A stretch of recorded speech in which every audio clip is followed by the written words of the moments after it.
So, a good Twitter account to follow for this particular theme is Kathleen Stock. Kathleen Stock's really, really interesting and very clever woman.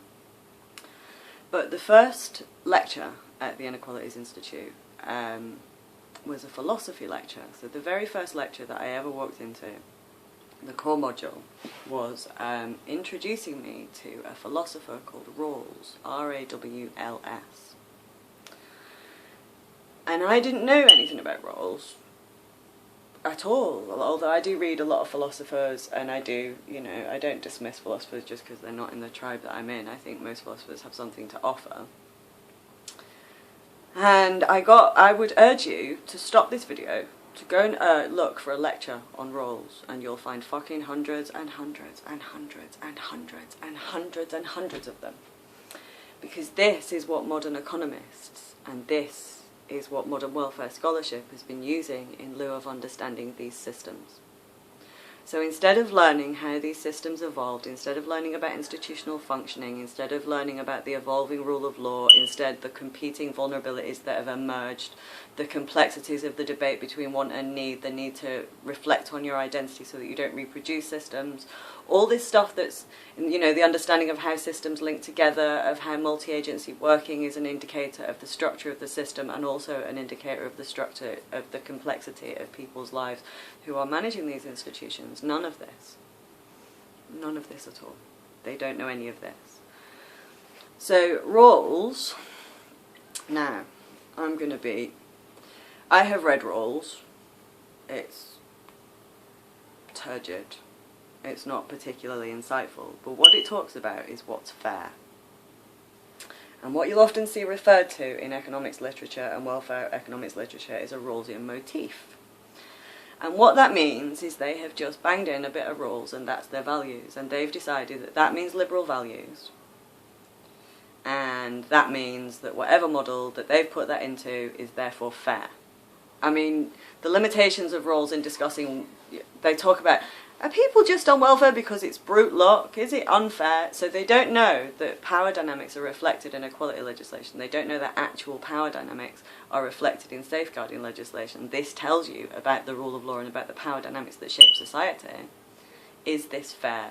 And then they bang that in, and what Rawls is used as is identity formation. So much like the symbolism of the lone parent, they can just say Rawls, and then everybody goes, yep, that means it's fair. That means it's fair, and that's what they've been doing. That's at the core of our economic models, and this is why we've still got economic models with 2-unit households, where lone parents are a deviation. It's why we don't understand any of these things, because that's what we've been doing.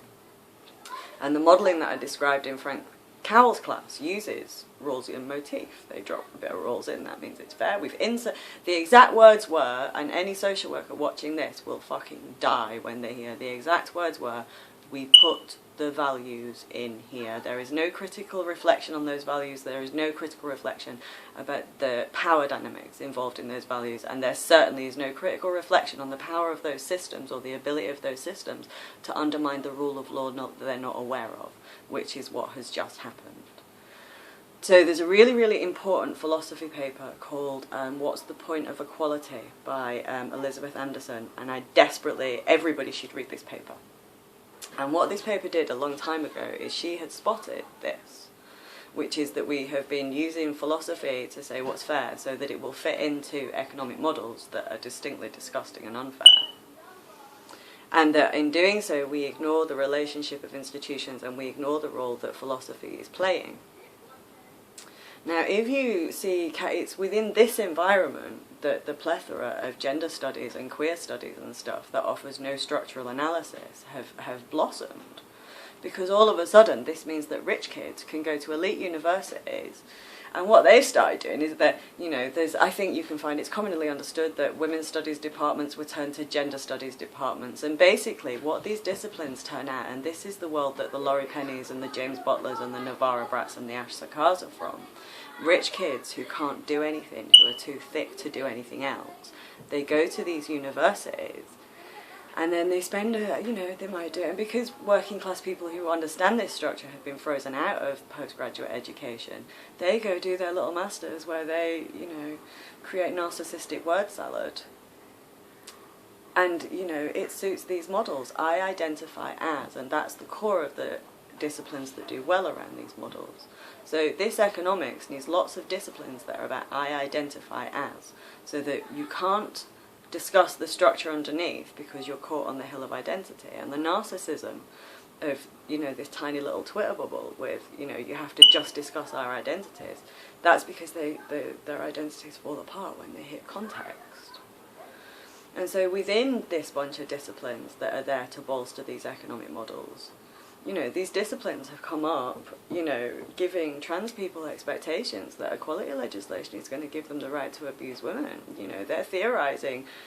These models are so used to ignoring women's boundaries because they're designed to shape social policy systems that ignore our boundaries, that what you're seeing on Twitter is what happens when disciplines that theorise inequality, you know, which is just posh people sitting, making mirrors of their own identity.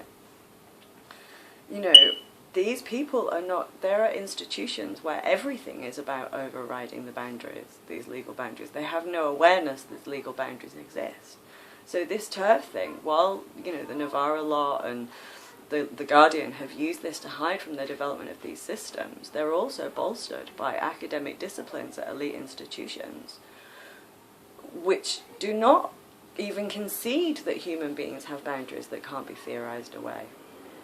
And that's what this is about, and it's about, and what the, like, I'm not, I know I should be, I know you're all really, really upset, but to me the TERF business is just them generating a crisis to force us to synthesise this and say that's bullshit. But that crisis is much bigger than this.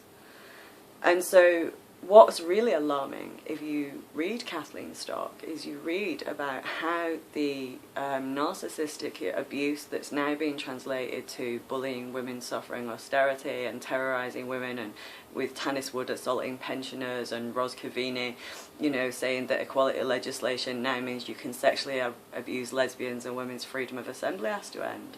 These people are fed by elite institutions where this is kind of what they've been led to believe. So they're genuinely shocked that all of a sudden Twitter has kind of, social media is the first time that they've got a social dimension to communication.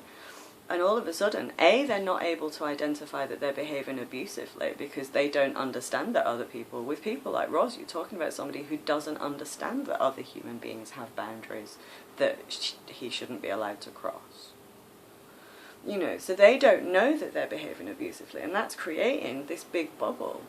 But what they've done is they've given women a huge amount of power, because all women have to say is really, I'm not obliged to validate that, that's nonsense.